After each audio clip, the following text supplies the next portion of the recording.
เป็นดินแบบที่ว่าไหนได้ดินดาบบนดินนะน้ำบ่ ดินดาก จะขาดตัวงามอยู่งามอยู่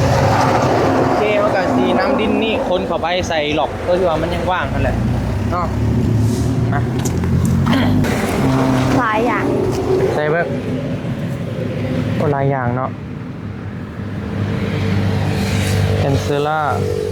ไม่ยากหรอกนี่ไปอันให้ เห็นบินในเพิ่น เย็นบินให้ห่านกับเพิ่นจัดการให้รถดอกละเอียดเลยนะ โอ้ย ตามนี้เห็นบ่ แม่ เป็นยังคือเป็นเนาะนี่ ต้มเสร็จไหม โอ้เป็น คือแบบอันนี้ เป็นสายตาเลยเว้ย ชุดก่อนเป็นเรื่องมีดตีก็มีดเป็นเจ้ามีด แต่ก่อนน่ะเศร้าแล้วเห็นบ่ เจ้าผู้ดังเป็นมีดดัง อืมกระบาดเนาะคือบ่ จะเจ้าเป็นผู้เบื้องนี้ โดด เจ้าถึงเบื้องนี้เป็นสองขาเป็นสอง มันต้องเท่าเทียมกันแม่นบ่น้ำคิงเออ ดัง ปึ๊บโอ้แน่นอนร้ายเว้ยมันหัวมาจากไหนหัวปะ เห็นซึมตั้งแต่วาน อืม หัวอะไรเตี้ย เท่าไรเติมลมนี่ ว้าวก็ได้ว้าวก็ได้ โอ้ สูงเดียว ใจดีเถอะเว้ยอ๋อ สูงเลยเดียวหนึ่ง ใจดีแท้เติมลม700,000เด้อหล่ะเด้อมีแต่จะเอาไว้จ่ายให้เพื่อนลองนับเบิ่งครบบ่700,000กีบครับพี่น้องรถ1,350,000แล้วสิป้าให้น้องโบอ่าจ่ายเงินให้เพิ่นต่อเนาะจ่ายเงินให้เพิ่นต่อแหละเพราะว่าบอบบี้ก็สิเมื่อส่งตู้เย็นให้เอื้อยอยู่เฮือนเอื้อยโทรนำแล้ว ก็เฝ้ามาว่าจ่ายเงินนั่นแหละแต่ว่าเขาถ่ามันสีเป็นสมมุงเลยนะแต่ว่าเพิ่นยังบ่มาก็เลยว่าไอ้สิมอบเวียงให้เจ้าต่อเด้อพี่เจ้าก็เบิ่งน้ำเพิ่นนั่นแหละเบิ่ง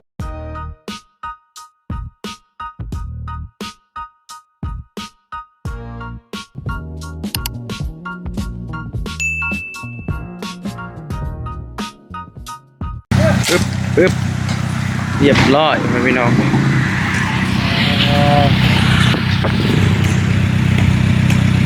ทักทายสบายดีเด้อพ่อแม่พี่น้องทักทายสบายดีกัน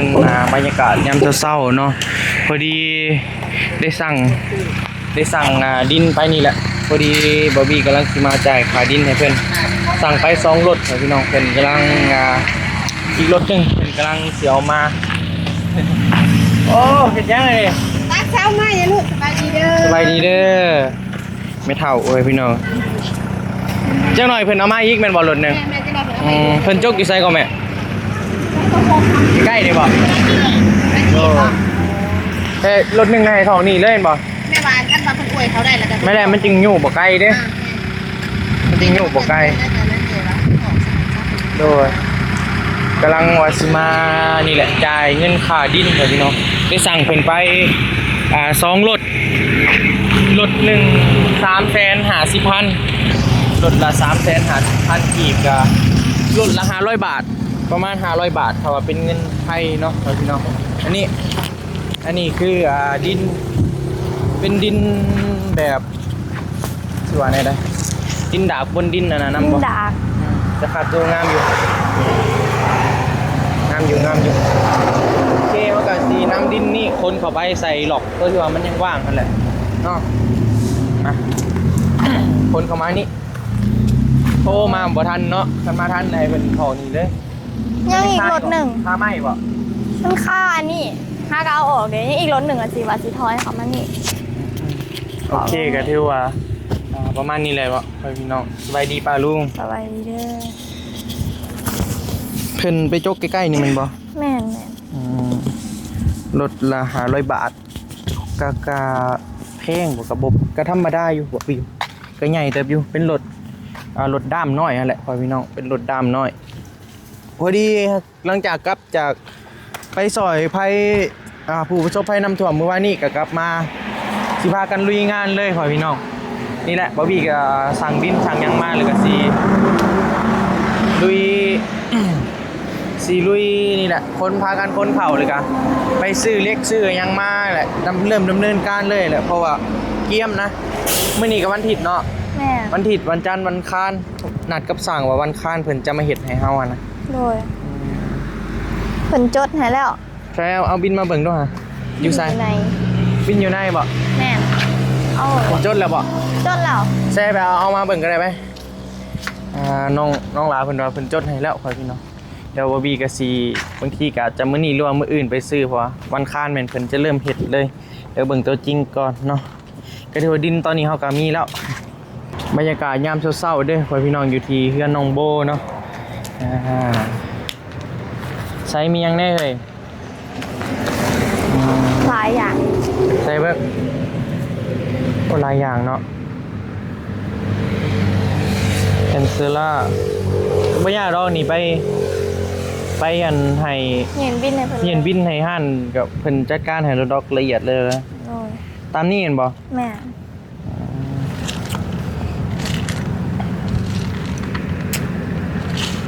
โอเคตามนี้ถือไว้ดีๆอย่ามันเหี่ยก็ถือว่าเพิ่นว่าให้ไปสั่งมามื้อนี้เลยบ่ นี่ก็ได้มื้ออื่น แล้วเบิ่งตัวจริงเนาะ แม่น เบิ่งตัวจริงก่อนเพราะว่า เครื่องเฮามีอยู่แล้วเด้เฮาสิเอามามื้อใดก็ได้พ่อพี่น้องเอามามื้อนี้ก็ได้มื้ออื่นก็ได้เดี๋ยวเบิ่งก่อนในใจบอบบี้ก็ยังบ่อยากเอามาดอกเพราะว่าหนึ่งมานี่การรักษาเฮานี่ก็อย่ามันยากนั่นแหละอย่ามันยากพอตู้เพิ่น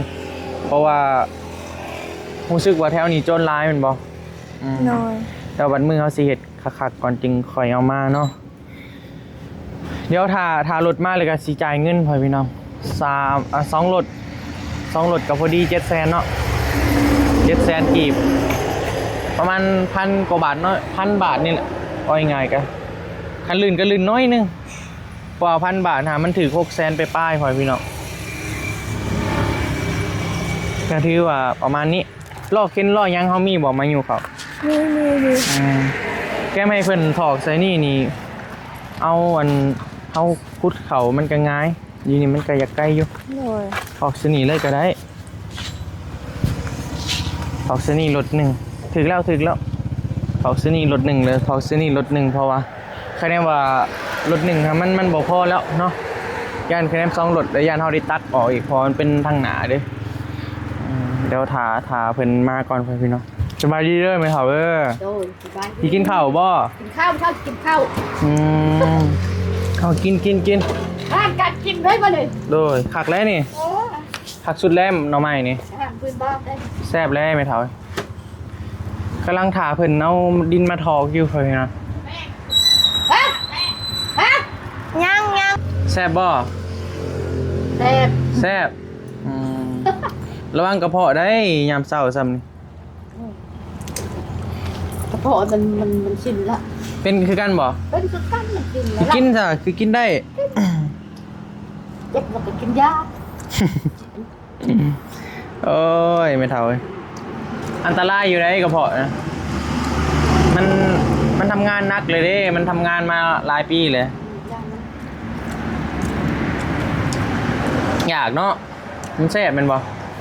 ฮู้อยู่ก็มัน หูยุ่งว่า มันอดบ่ได้เนาะ อดบ่ได้กินพอยาก กินไข่กินหยังไปเด้แม่กินไข่กินปลาสำเจ้า ปากยากกินลายขาว เพื่อสุขภาพมาแล้วกินผัก กินอาหารพื้นบ้านกินผัก กินผักกินปลา กินผักกินจีรอกกินแต่หมูขาวสบาย หน่อไม้นี่ด้นๆเทื่อหน่อไม้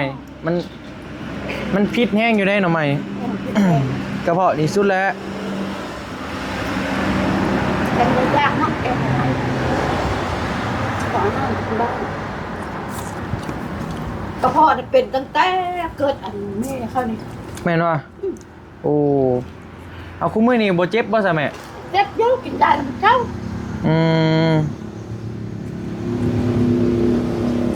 กินยาแล้วมันเป็นเจ้าเขาคือเล่า ใครจะต้มน้ำยัง พวกนี้อ่ะ โอ้ย ไปใช้น้ำเคียง ทางภาษาเงิน เรา วิดบ่เออ ตา ไว้ เป็นไปโรงเรียนบ่เอ้ย ไปอีกแล้วเป็นอันนี้แล้วก็ไม่เลย มาเบิ่งดูป้าโท จะเป็น กระบะดิ ไปกวด เด้อ เบิ่งหั่นล่ะ ไหนมีมึงลูก โอ้คือเป็นแนวนี้วะ เด้อ เป็นตู้เป็นหยังคือเป็นแนวนี้ ต้มเสร็จสิ โอ้เป็น คือแบบอันนี้ เป็นเพิ่นเป็นสายตาเลยเว้ย ชุดก่อนเป็นเรื่องนี้ดีก็นี่เป็นก็นี่ แต่ก่อนน่ะเศร้าแล้วแม่นบ่ เจ้าผู้ดังเป็นพี่ดัง อืมกระบาบเนาะคือบ่ลองไปกวดเบิ่งเลยล่ะ บูไปโรงหมอเบิ่ง ลองไปเบิ่งเด้อให้แม่พาไปโรงหมอเด้อเป็นหยังย่านหมอบ่โหเป็นหยังเพิ่นเอายาให้กินแล้วก็เศร้าแล้ว ไปถามหมอเด้ออืมสิไปใช่ไหมแม่ ดีลงเพลงไปหวัดก่อน ไปวัดบ่ นั่นก กระบาบดิเจ็บบ่ล่ะมันฮะมันเจ็บ ำนะ อืม แม่นี่ห้องบ่เรียก กินน้ำกินข้าวแล้วกินแล้วเฮ็ดได้ไม่เท่านี่บ่ไปโรงหมอสิเศร้าบ่ ฮะ บ่ไปโรงหมอสิเศร้าบ่วะ ตอนหนาวเคยเป็นหลักเซาเองค่ะ น้ำหนองปุ๊บ แต่ว่าเบื้องนี้เศร้าแล้วเนาะ จะเก่าเป็นคุณเบื้องนี้ต่อถึงเบื้องนี้ เป็นเซาขาวเป็นเซา มันต้องเท่าเทียมกันแม่นบ่น้ำคิงนางโฮมอยู่ที่รถหนูเอ้ย คิงเลย โอ้ยแต่อีบาปดิ มันต้องเป็นเท่าเทียมกันเนาะยิงเศร้าเนาะ เคยเป็นหลัก จักมือเลยเป็นนี่บ่ได้สังเกตเลย เป็นจักมือแหละ ได้สองมืออยู่นี่นะคะ ว่านนี่คือว่าเจ้าก็แล่นมาหาอ้ายอยู่ คือบ่ได้เป็นที่ว่านนี่ เป็นยุ่งมันทำมันเจ็บแล้วมันแดงหรือมันแดงน้อยมันแดงน้อย ว่านนี่มันแดงน้อยๆบ่ ไปแล้วมันก็ใหญ่ขึ้นเป็นน้ำนองออกเลย อืมเป็นใส่ตาใส่ดังเนาะ การงามนะ สร้างเป็นเด้อใครมีวิธีรักษาแนวใดบ่ให้พี่น้องขอคำแนะนำหน่อยเด้อเนาะกระบาบเด้ไปหาหมอเลยดีสุดเฮ็ดยังไงนี่ มี กินหมี่บ่ โยน อืมว้ายสร้างเป็นเด้อ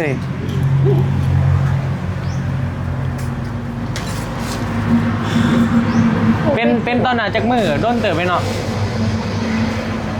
โดนเติบบ่ 4-5 มือคุณได้หนู 4-5มื้อเนาะมันจึงเศร้าเนาะ เป็นผิดกูแล้ว มันนั่นออกน้ำนอกออกมันก็เต้า อืมตอนนี้ก็เจ็บบ่ล่ะเจ็บอยู่ในไซส์เนี่ยตัวใดเจ็บก่อนกันบ่ เองตอนนั้นบทคิด อืม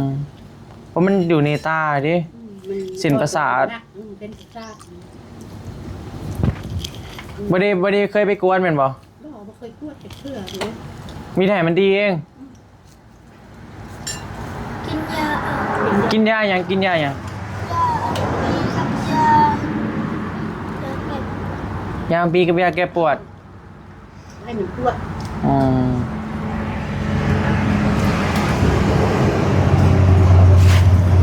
เลยอ้อยคิงเลยกระบาบดีเนาะบ่ได้ไปโรงเรียนจักมื้อแหละเอาไม้ให้น้องดูล่ะ มือมันจันทร์มือกลับไปแล้วมือนี่ ฮะ มือนี่ก็ไปมือมันเศร้าจนไตมันหันได้เป็นมือนี่ไม่ได้ไปแล้วมื บ่คิงบ่ได้ไปโรงเรียนจักมื้อแหละ มือนี่ก็เป็นไม่ได้ไปกายนิดนึงแล้ว ทิศหนึงเพราะว่า โดยเศร้าเพื่อที่ได้ไป หมูถามหากูมือ หมู่ทามาคุมื้อ ไม่ได้ไปแล้วมือเนี่ย เฮียวได้สบายนี่คล้ายๆบ่แม่นสิวเนาะเป็นหยังเป็นเขาเอิ้นเป็นหยังแม่ วี เป็นพี่ แม่นบ่ พี่ไก่พี่กด อื ก้นนอน ม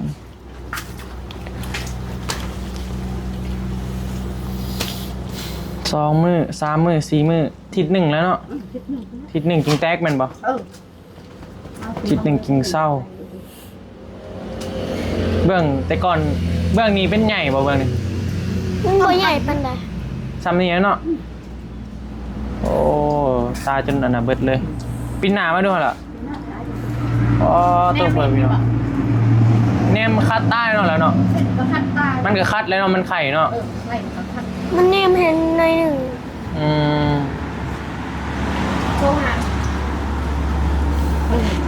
อันไอ้เกิดมันไม่เบียบจึงสิเศร้า ฮะ มันต้องให้เป็นคู่กัน เอาแม่นวะ เมนหลายคนเป็นอันพยาธิแบบนี้ฮะถ้าเป็นเบื้องเดียวแล้วมันสิเศร้าแล้วมันสิลามไปอีกเบื้องหนึ่งนะมันต้องเป็นให้แบบสุดขีดมันขนาดแบบมันเป็น เอาจนมันพอใจอยู่แล้วเนาะมันพอใจแล้วมันก็เศร้าเหมือนบ่ มันจะเศร้าเองมัน อื เมนจริงๆล่าให้แล้วเอาน้ำอุ่นเอายาให้กินแล้ว ผมน้ำอุ่นเอาอ่ะ เมนต้องพบน้ำอุ่นเอา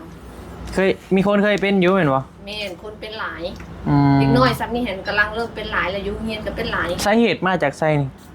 สาเหตุมันมาจากแบบน้ำลมน้ำอากาศอะไรแบบนี้นะมันแพ้นะ แพ้เนาะ น้ำฝนตก ฝนตกอะไรอย่างเงี้ยนะขนาดผู้ใหญ่ก็เป็นไหนบางคนผู้ใหญ่เป็นเขาสิเป็นมา2เลยเรื่องเลย ป้าทุกทรมานแล้วเนาะกระบาดด้วยน้ำคิงเนี่ย เนี่ยหากระเซ้าเบิ่งเนี่ยมันต่อเบิ่งเลย มันจะไปโรงเรียนได้ปะ อีก2 มื้อ3 มื้อกระเซ้าแล้วเนี่ย อยู่ดังยังพอทนอยู่ตัวอยู่ใต้น่ะติ เห็น อันตรายคล้ายๆซิวใหญ่เนาะ แม่ ซิวใหญ่ เขาเอิ้นเป็นอย่างปีหัวไก่อยู่เอิ้น อืม ปีน้อย สดเด้ เพิ่นเป็นได้จักมื้ออะไรนี่เอ้ย หาก็เป็นได้2 มื้อ เฮาก็เป็นได้2มื้อ แม่น2 มื้อนี่ อืมกระบาดด้วยเนาะ แม่น เห็นตอนหน้าว่าเศร้าแล้วว่ามาเห็นมื้อนี้อีกบัด เศร้าแล้วทำอีแม่น้ำคิงก็ว่ามันเศร้าแล้วสิมันสิบ่ลุกลามหั่นนะมันสิบ่ต่อกันมาแล้ว คือว่ามันก็เศร้าหลายมื้อเติบเลยเด้ แม่นเศร้าได้เป็นหิดเลยเด้ เป็นทิศเลย แล้วปนี้ค่ะเราเฮียนมาเลยสังเกตเห็นตาคนเบื้องนี้ อันนี้มันสามารถติดน้ำกันได้บ่ เมน ติดน้ำหมูมากว่าจะ เมนไปโรงเรียนค่ะนะ อืม ไปโรงเรียน น้ำคิงเฮาห่างกันสักพัก ห่างกันสักพักกับไอบีเนาะ ห่างกันสักพักเด้อ เมน โอ้เพิ่นมาหอมมาดมมาเด้เรียบร้อยเลยจากไอบี ยังบ่เป็นหยังดอก อันนี้ค่ะ ว่าหยอก อันนี้มันต้องเป็นแบบว่า มันต้องเป็นแบบในซองเบื้องปกนั่นแหละเพราะว่าหมู่ลูกของหมู่ก็เคยเป็นเนาะ โดย เป็นนะมันบอกว่า หมู่บอกว่าอุ้ยเฮ้ยไม่ต้องตกใจเลยล่ะเอายาให้กินล่างมันได้ปะ อืม และอันหมู่บอกว่าอันบ่เป็นหยังว่ะอุ่นน้ำล้างเศร้าล้างแรงแล้วก็เอายาให้กิน อื แล้ว ม มันสิได้แบบว่าตอนเศร้าแบบความเสื่อมโบราณเนาะ โดย เขาเอาข้าวเย็นน่ะเนี่ย โดย เอาข้าวเย็นแต่เศร้ามาจ้ำแล้วให้ไก่กิน จำแล้วบ่ จ้ำแล้วจ้ำให้ไก่กิน แล้วก็มันก็สิเศร้ามันว่ะ โดย 2 มื้อ3 มื้อมันก็เศร้าเลยแล้วมันต้องเป็นแบบ2เบื้องมันต้องเป็นคู่กันหั่นนะแล้วมันก็สิเศร้าหายขาดเลย โดย อ่าก ระบาบ เนี่ยอีต้น เห็นเลยกับกระบาบ อีต้นลูก ไปกวดกับคันเอาไปกวดมันบ่เกี่ยวบ่มันต้องใช้เวลาบ่ ไปกวดกับเพิ่นก็มันบ่เป็นหยังมันเป็นตาอักเสบ เพิ่นก็เอายาให้กินเนาะ แม่เพิ่นก็เอายาให้กินเพิ่นก็อัน เพราะว่าเคยเป็นแล้วเนาะ แม่นเคยเป็นแล้ว อืมเจ็บแล้วเนาะคิงเนาะ มันเครื่องดิ เครื่องแหละมันอักเสบมันแดง แม่น ในตาแล้วมันอันตราย แม่นอันตรายเลยพยายามแบบบ่ให้ถึกแสงแดดลมหลายหยัง อยู่เฮือนอยู่ในเฮือน แม่น ถึกลมกับพิษอีกแม่นบ่ แม่นมันสิเฮ็ดให้คันมันเครื่องหยัง อืม ถึกลม บ่ได้ไปเวียกเจ้า เมื่อได้ไปมื้อวันอาทิตย์ โอ้มื้อนี้วันอาทิตย์เนาะ หน่อยเลยไปมื้อ วันอาทิตย์เราบ่ได้ไปเวียกเนาะ แม่นเบิ่งลูกสาวเลยแหละ อืมสบาย ลูกสาว ประมาณจักมื้อนี่มันตัวดังนี่ใกล้สิเศร้าแล้วติมันเป็นน้องแล้ว ตัวทางนี้ใกล้สิเช้าแล้ว ถ้ามันเป็นน้องมันก็คือซิวแล้วเนาะ แม่น เพราะว่ามันออกแล้วก็เศร้า แม่นเอามันหัวมันแตกออกแล้วฮะมันเอาอันน้องมัน โดย ออกมันก็เช้ามันก็แวบลงหั่นน่ะเอาน้ำอุ่นล้างคุมื้อ อืม เอายาให้กิน กลางคืนบ่ได้ให้บ่ บ่ได้หายเองคือ บ่ให้บ่ตอนได้เจ็บล่ะ ตอนได้เจ็บ ตอนแรก ตอนแรก ตอนแรก ตอนแรก ตอนสินอนบ่ บ่ตอนแรกมันเจ็บมันมีลม มันเป็นลมมัน มี ถึงลม มีแสงแดด เซ็งดิ มันมีลมมันมีแสงแดดแล้วเจ็บเป็นบ่ แม่นเนาะ มันแพ้ลมมันแพ้แสงแดดแมันบ่ แม่นแผ่นลมอากาศแต่บางคนมันหลายเนาะ โดย บางคนก็เป็นตาบางคนก็เป็นกระโตแบบเป็นผื่น อืม ผื่นแดง คันมันเป็นแบบน่ะใครอายุนี่มันเป็นเสหน่วยตาเลยนี่แหละ ๆอันนั้นเลย แถ ถวต้นแถวโตก็ยังว่ากันอีกแบบนึงอ่ะยังพอใครอยู่ ขนาดผู้ใหญ่เป็นก็ยังพอแห้งกันเนาะ แม่นเลย โอ้ ขาดซิวนิดหน่อยนะยังทรมานแล้ว ยอยเนี่ยล่ะต้นหนึง อืมไปหาหมอกับเพิ่นก็เอายาให้กินน่ะแหล้วเนาะ แม่นเอายาให้กินแล้วเพิ่นก็บอกให้ล่า เคยไปหาหมอบ่ ไปคลินิก โหวิธีรักษาแล้วเนาะ แม่ เคยเป็นจักเทื่ออะไรน้ำคิง นะก็เคยเป็นเคยเดียวเคยที่2เคยนี่แหละ เทื่อที่2เทื่อนี้ แม่น คือได้ตุ๊กตางามเลย ไอ้ ฮะ ไอ้ไม่เอา ใช้เอาเบิ่งด้วยนะ นิบสิทองปึ้มตี้เฮ้ยนิบสิเสือมันปักกระโตตัวเองเด้อ ได้คือกันได้คือ ตั กั วน สีเหลืองแม่เอาให้แม่เอาไปหอยกับ งามบ่ งามเพิ่น งามบ่คิง มักเอาไว้ติดเสือ ติดใส่เสือเลย แม่นมักไว้เพิ่น เตาไว้ ตอน ด้วย ตอนนะฮะไอ้บีคือเอาเครื่องหาโบหลายแท้เขาก็อยากได้คือกัน บูซื้อ อันแม่ใจดีฝากมาให้เอ้ยโบ ขอบใจตุ๊กตาเพิ่น ไอ้บี้ก็ถือมาให้เราซื้อ ขอบใจเลย แม่ใจดีเพิ่นก็ฝากมาให้เจ้านำเด้ฝากเครื่องฝากขนมมาให้เจ้านำ ขอบใจแล้วอ่ะแม่บ่ต้องอ่ะ อืม ขอบใจหลายๆเด้อ เจ้าอยากได้หยังเจ้าอยากได้หยังเอาอยากได้เสื้อบ่ อยากได้กล่องสุ่มแบบเอ้ย อยากได้ของสุ่ม ไอ้กระโบหู้เลยเนาะเพิ่นฝากมาให้แนวนั้นเนาะ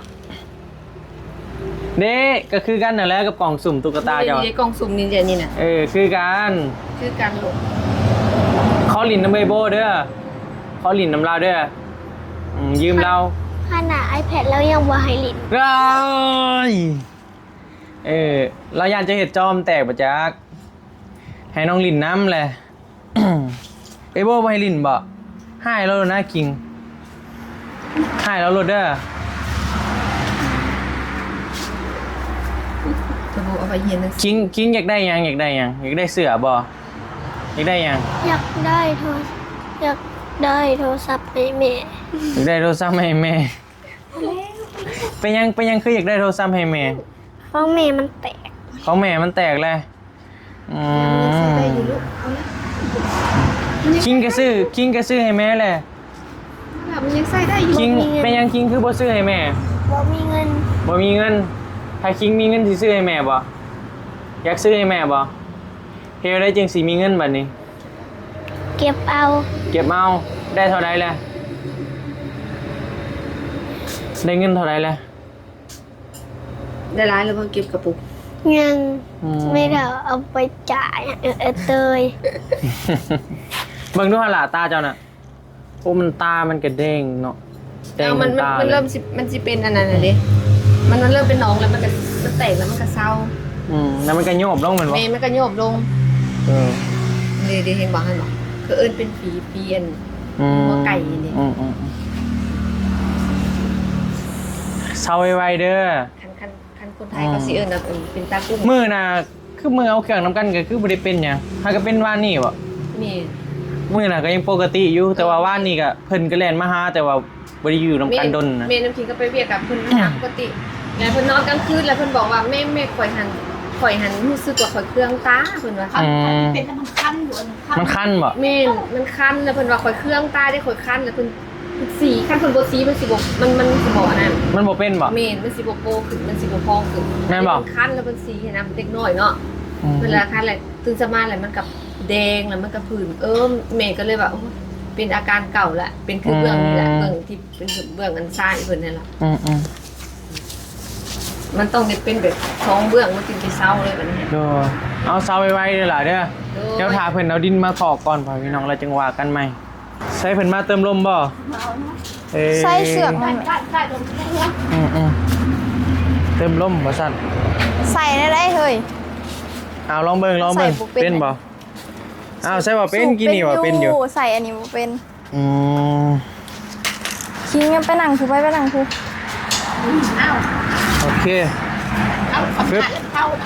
ไปเถาสำนานเลยเนาะ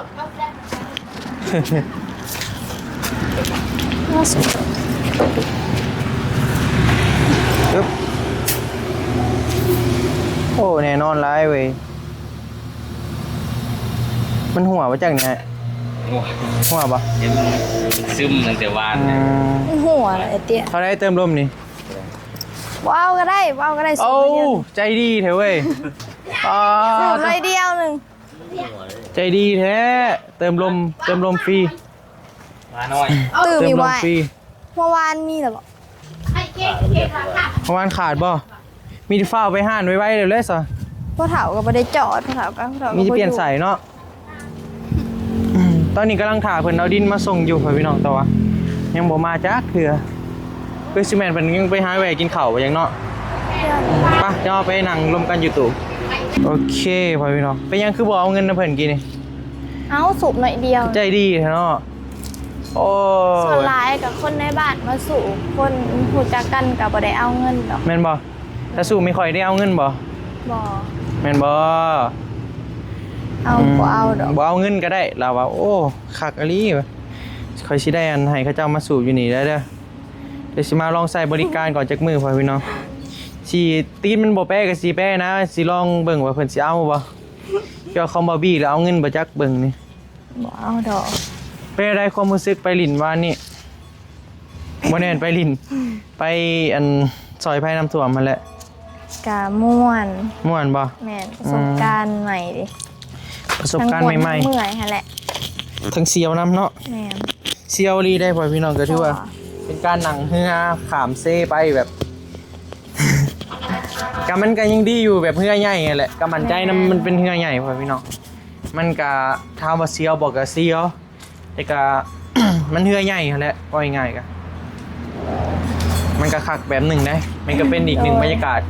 เป็นความทรงจำอีกอันหนึ่งแบบคักนะเอาได้ซอยคนมันก็มีความสุขไปพี่น้องมันม่วนในใจนั่นแหละมีแต่ดินหารถ350,000และไอซีปะเงินไว้นำเจ้า700,000เด้อมีแต่เจ้าทาเบิงเวียกไอซีแลนด์เมื่อส่งตู้เย็นให้เอ้ยก่อนเพราะเอ้ยให้ไปส่งตู้เย็นให้ โดย 1 2 3 4 5 6 700,000เด้อหล่ะเด้อมีแต่เจ้าไว้จ่ายให้เพิ่นลองนับเบิ่งครบบ่700,000กีบพ่อพี่น้องรถ1-3,500,000แล้วสิป้าให้น้องโบจ่ายเงินให้เพิ่นต่อเนาะจ่ายเงินให้เพิ่นต่อแหละเพราะว่าบอบบี้ก็สิเมื่อส่งตู้เย็นให้เอื้อยอยู่เฮือนเอื้อยโทรนำแล้ว ก็เฝ้ามาว่าจ่ายเงินนั่นแหละแต่ว่าเฮาท่ามันสิเป็นชั่วโมงเลยนะแต่ว่าเพิ่นยังบ่มาก็เลยว่าไอ้สิมอบเวียงให้เจ้าต่อเด้อพี่เจ้าก็เบิ่งน้ำเพิ่นนั่นแหละเบิ่งว่าอันเจาะเข้าอยู่ไสซอกอยู่ไสแหละเด้อหล่ะเด้อเป็นอยู่ดอกมีถอกทั้งหน้าแหละเด้อเวลาเอาคนเขามันจึงง่ายฮะ แม่น เพิ่นจกหาแถวใกล้ๆนี่แมันบ่ แม่น ใกล้ๆแต่มันนานมากนี่เนาะน่าจะไปหากินเขาเบิ่งเนาะ เถียงเลยดิ มันเที่ยงแล้วถ่ามาแต่เศร้าเติบอยู่แต่ว่าหนังไปหนังมามันใกล้สิเพนเลยเด้พ่อพี่น้อง โดย มากินข้าวกินน้ำไปจังสิมาคนซอยเด้อใบเตยไปทางใด ไปเตยเมื่อเฮือน ใบเตยมือเฮือนมาได้ตีแต่แบบนะ มาแล้วมาแต่คืนนี้ เอามาเบิ่งด้วยไอซีเบิ่งส่องใบเตยโหดอีหลีใบเตย10,000 วิวเลยอ๋อโตผู้ติดตามพุ่งเลยพ่อพี่น้องเอ้ยชิดซ้ายเลยนะ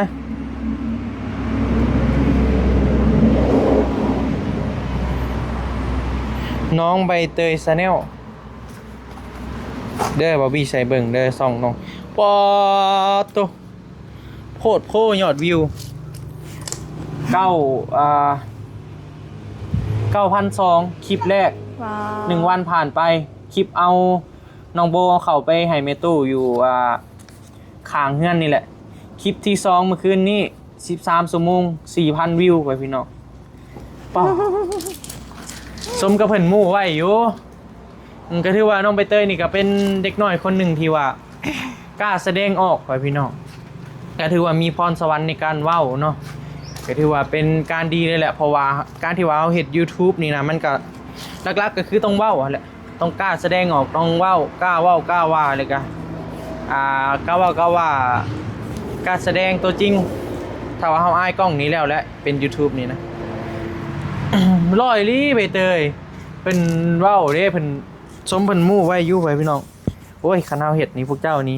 สิซ้ายรถว่ะ ป้าแม่นความน้องเพิ่นอยู่ได้นี่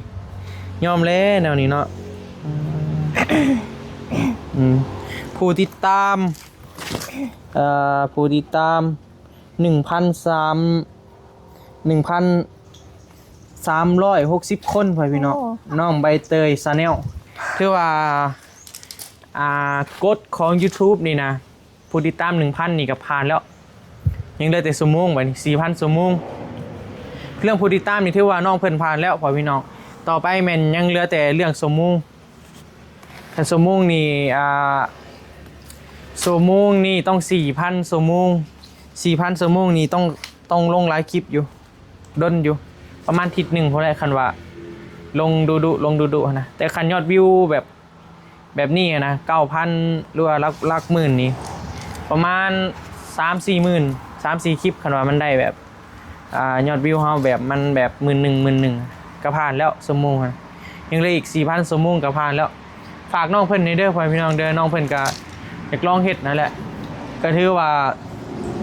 ใส่โทรศัพท์ให้มันเกิดประโยชน์นั่นแหละพ่อพี่น้องเพราะว่าซื้อโทรศัพท์มาก็บอกแพงๆหนึงเด้ก็ถือว่าเป็นการดีเนาะพ่อพี่น้องครับว่าเรื่อง YouTube นี่คันว่าเฮาดูถ่ายดูหยังก็มันก็พอได้เงินไปโรงเรียนอยู่ล่ะพอได้อยู่คันว่าเฮาดูลงคลิปนะเพราะว่าเฮาถ่ายอยู่เฮือนเด้เฮาบ่ได้ไปแบบคือซุมอ้ายมันบ่ได้มีต้นทุนได้ถ่ายแบบใบเตยแบบก็มีแต่เฮาลงขึ้นแต่เหือแห้งเฮาแหละแบบบ่ได้ใช้ต้นทุนแบบในการเดินทางใช้เงินไปนั่นไปนี่เฮาถ่ายชีวิตประจำวันเฮามันก็คักแบบนึงนะมันบ่มีรายจ่ายนั่นแหละว่ายังไงก็